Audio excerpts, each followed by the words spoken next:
What's up, YouTube? Welcome to Anthony's Fun Universe. Believe me, you guys are in for some serious shit.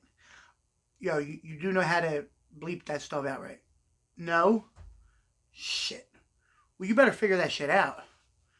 We got a few topics we'll discuss today, but first I would like to start off with the Gina Carano incident. Speaking of universe, let's talk Star Wars universe.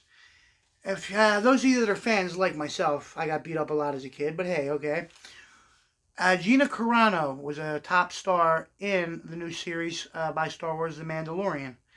And let me just tell you, ever since Disney bought the rights to that, they've been driving it slowly downhill. Now, The Mandalorian came out, I believe 2 years ago. And I think it was the brightest thing that they've come out with, Star Wars related, since they bought the rights. Now, Gina Carano went on her Twitter and she made some objectionable comments. Now, I don't necessarily agree or disagree with what she said, but I think they're just taking it way out of proportion. Because it offended some people, Disney decided, and Lucasfilm decided to fire her from the show. Now, if you're a true Star Wars fan, you know we can't recast. We can't have somebody else play her character. So your political views should not get you removed from a TV show. We once had the freedom of speech in there. I believe freedom of speech to be absolute. Now, some people like to retort with that and say, oh, wait a minute, but I have the right not to be offended. Well, I did some research on our Bill of Rights, and there's 10 in the Bill of Rights. Among those, I couldn't find the right not to be offended anywhere in there. This is a new phenomenon that's hit our society in the past 10, 15 years or so. It's just not right. You can't live in a democracy and not be offended. Okay? It just doesn't work that way. Can you imagine if our founding fathers sitting in the Independence Hall in Philadelphia, Thomas Jefferson reading the Declaration of Independence out, and then there's a standing ovation, and they say, good job, Tom, but we can never publish that. It might offend King George III. It's not there. The right to be offended is not a right in the Constitution. I'm sure someday they'll amend that to be, but as of right now, no. Listen, you have a right to your opinion. Now, if voicing your opinion is offensive and it gets you knocked out, okay, you should. There are risks involved, yes, but you should be able to say whatever you want to say on a public platform. And if people don't like it, they can just change the channel. Now, Disney, they fired Gina Carano for this. And the funny thing is, they did so because they were afraid of people just not buying their product anymore. But here's the funny part. Since her firing, some very dedicated Star Wars fans, many, maybe in the thousands, canceled their Disney Plus subscription. So the point is, you can't please everybody. You can try, but it's never going to happen, not in a free society. So freedom of speech is one of the foundations of our freedoms and Constitution. And this is BS. There's a petition going on to get her put back on the show. I signed it, but to tell you the truth, I don't think she would come back even if they asked her to. I've also heard rumors that they're canceling the star of the show, Pedro Pascal. He's the main character. There may not be a Mandalorian season 3 because of this BS. There's definitely not going to be all the spinoffs that they planned on doing. So, please, like Disney and everybody else for that matter, you can't cater to the whiners. We've given them too much already, and now it's slowly taking away our freedoms. So, the best I can tell you is respect freedom of speech. Fine. This is a good one. All right. A pirate ship is sailing across the ocean. In the distance, the captain sees an enemy ship coming his way. So he calls to his first mate, fetch me my red shirt. First mate's like, why your red shirt? In case I get shot or stabbed, I don't want the enemy to see me bleeding all over myself. It's a sign of weakness. So they fight off the enemy. They have their party. The next morning, the captain wakes up, sees 10 enemy ships coming his way. So he calls to his first mate. Fetch me my brown pants. He's about to shit himself. It's less funny when you have to explain it. The problem here is cancel culture. We need to cancel culture.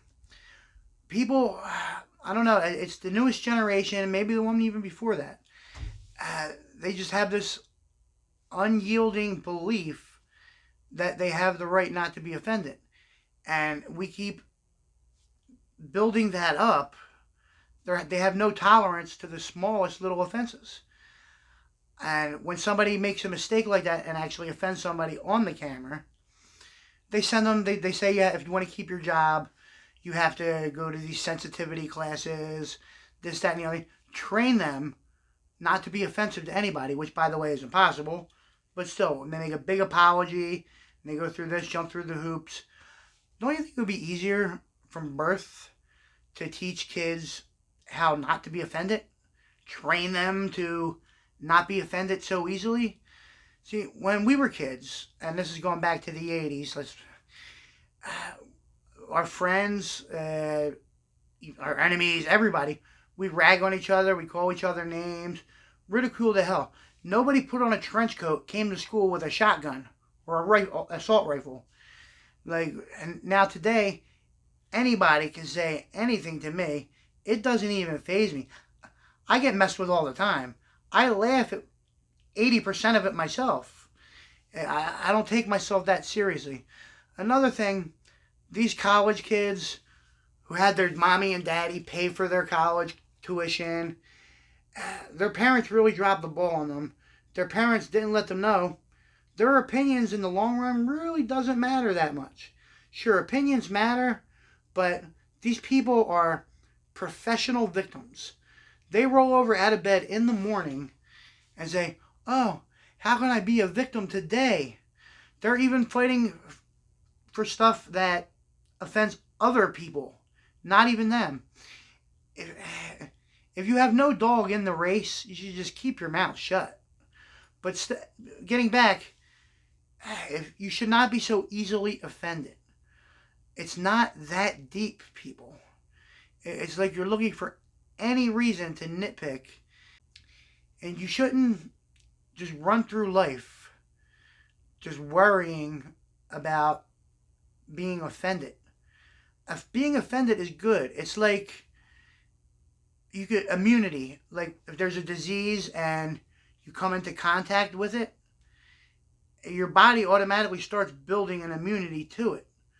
Now, if we keep our kids in a sheltered environment and tell them they're precious little snowflakes and they're entitled, they have the right not to be offended, when they come out into the real world, this shit's really going to hit the fan.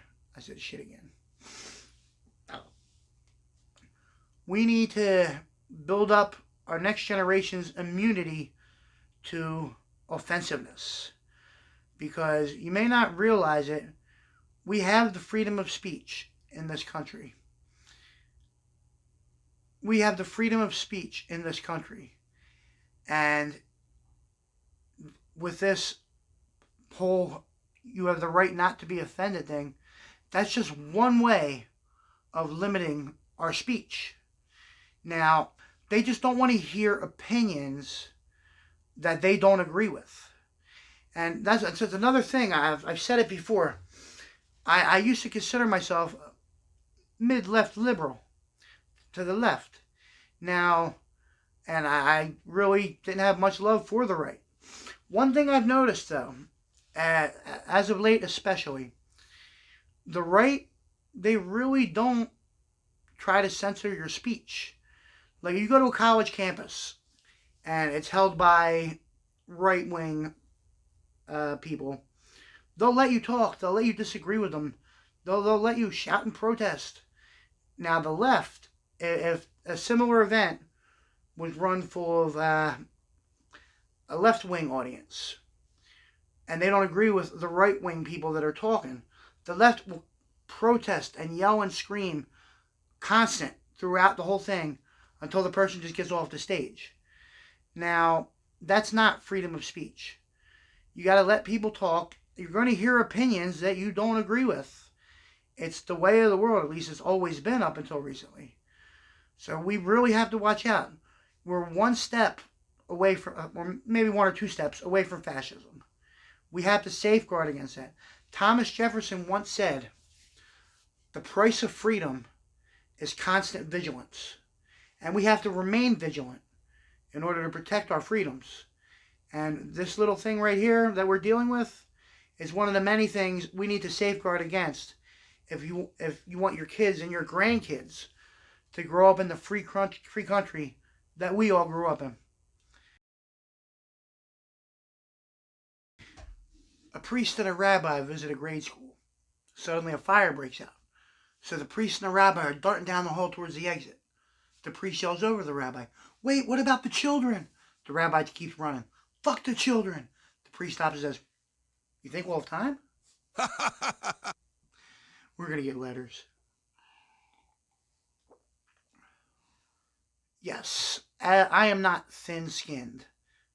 Look at me. There's nothing about me that's thin, okay? In that spirit, I'm going to lead by example as to my comments.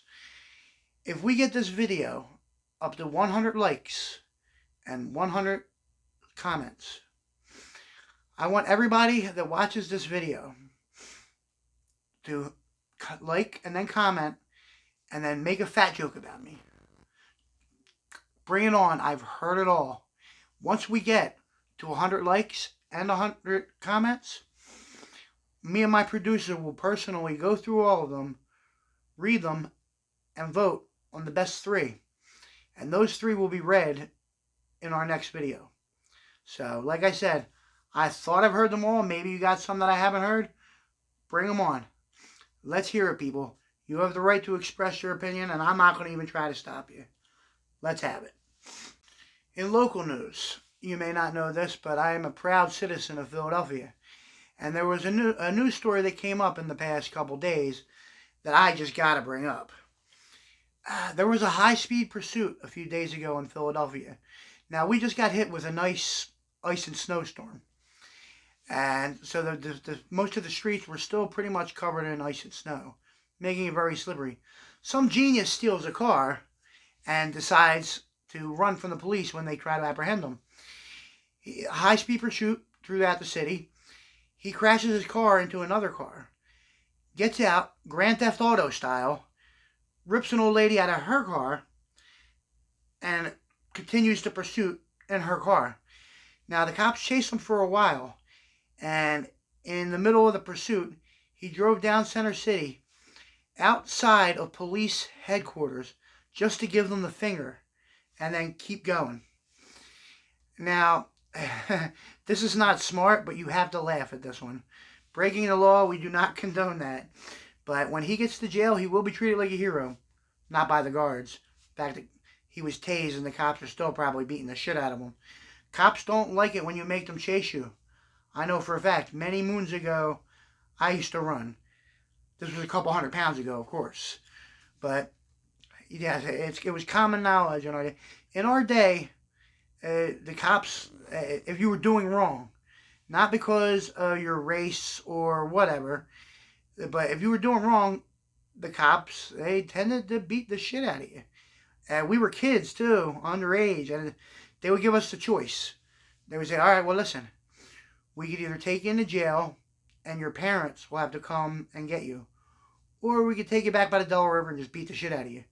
And a lot of the kids chose the latter. They said, take me back to the river and beat the shit out of me. Why? Because they were afraid of what their parents would do if they had to be picked up at the police station. I think that's what we're lacking in this generation. Parents are not as strict as they were when we were kids. Now they have timeouts. Your kid's bad, go take a timeout in the corner. When I was a kid, a timeout was the time it took for you to regain consciousness after your parents beat the shit out of you. And you know what? It worked. Spare the rod and spoil the child. I'm not saying punch him with a closed fist. No uh, child abuse type stuff. Open your hand, whack the ass a few times. My mom had a good system. If we were bad, she would smack the ass. If we mouthed off, she would smack the mouth. I remember one time I was playing Nintendo. Yep, that's how far back I go. And I said something wise to my mom, who was in the back of the room. I turned to say it to her. And she's like, "Are you mouth off like that one more time, I'm throwing my freaking shoe at you." And I just said, "No, you won't." I played a little bit. Then I looked back. All I seen was a giant shoe flying right at my forehead. It knocked me off my chair. I dropped my controller. She told me, pick up the shoe and bring it back to her. And you know what? It took a little bit of time, but I learned. Believe me, I learned. And this is what we're missing these days. Good parenting. Half the parents don't stick around. Other parents that do stick around, they're too scared to say boo to their child because they're afraid of Child Protective Services coming in for them for abuse. I remember one time when my mom beat me, and I deserved it, believe me, don't get me wrong. I deserved it. And I threatened her with that. I said, "I'll call Child Protective Services." My mom picked up the phone, handed it to me, and said, "I'll dial. Tell them I'm going to be beating the shit out of you until they get here." Okay, I don't know if it's a generational thing. I mean, as long as you don't overdo it, you need at least to instill the fear at the beginning of it. I mean, she didn't beat me every day. And most of the time, I probably deserved to get beat every day. But no, there was a limit to it. And you know what? Once the fear of that was instilled, I stopped misbehaving. I don't know if these two things are connected, but it's a little too close for me to be considered a coincidence. Okay, so if you take anything from this message, parents, beat your children. Beat them hard. As a matter of fact, beat them for no reason. Just say that's something you probably got away with before. If you can't find your kids, beat a midget. Videotape it and show it to your kids. As a matter of fact, I'm in favor of public beatings. We line all the kids up. Have you ever rode SEPTA or public transit with these little bastards today? No, I say we get 6 or 7 volunteers from every neighborhood, and they put on black masks like they do at the executions, and just have the kids line up for their daily beating. Smack them a couple times, send them out. And if there's a really bad kid, and they're well known in the neighborhood for being bad, he doesn't have a parent to do it for him, then he runs the gauntlet. That's where the masked parents line up on each side, and he has to make it through to the end of constant smacking in the ass. I'm telling you, we must whip these kids into shape before China takes over and says America's a bunch of pussies. Okay? Seriously, folks, spare the rod, spoil the child. You don't have to hit them with a closed fist, but you can make that ass purple with your hand. There we go.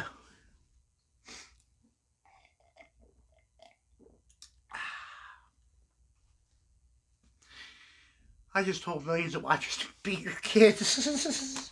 We gotta play that. It's gonna be so controversial. We're gonna get hate mail and everything. Do me a favor. Play me that last part back. I want to see that shit. Okay.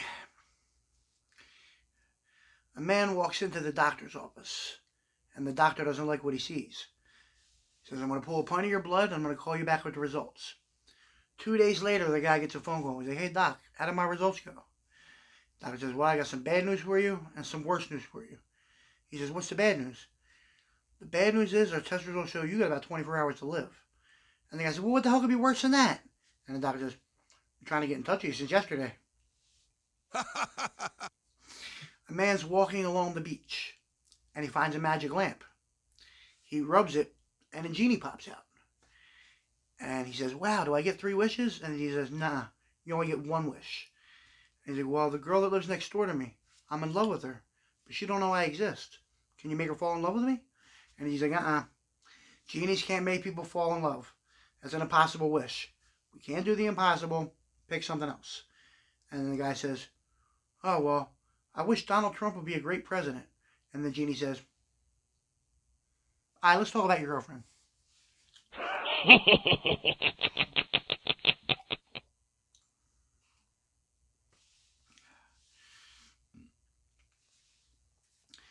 A man goes to China for vacation. His last night there, he sleeps with one of the local women. So he comes back to America, and 2 weeks later, his penis turns green. So he takes it to a doctor, and the doctor says, "Oh, I've heard of this. It's called Hong Kong Dong. We're gonna have to amputate it." And the guy says, "Screw that. I'm getting a second opinion. This time I'm going to a Chinese doctor. He'll know what to do." So he goes to the Chinese doctor and shows it to him, tells him what happened. And the Chinese doctor says, "Oh, yeah, Hong Kong Dong." And he tells the doctor, the first doctor said we had to amputate it. And the Chinese doctor says, "You Americans, you always got to go to the extreme. Always so fast to cut something off." And the guy says, "So you're saying it doesn't have to be amputated?" Chinese doctor says, "No, just wait 2 weeks. It'll fall off on its own."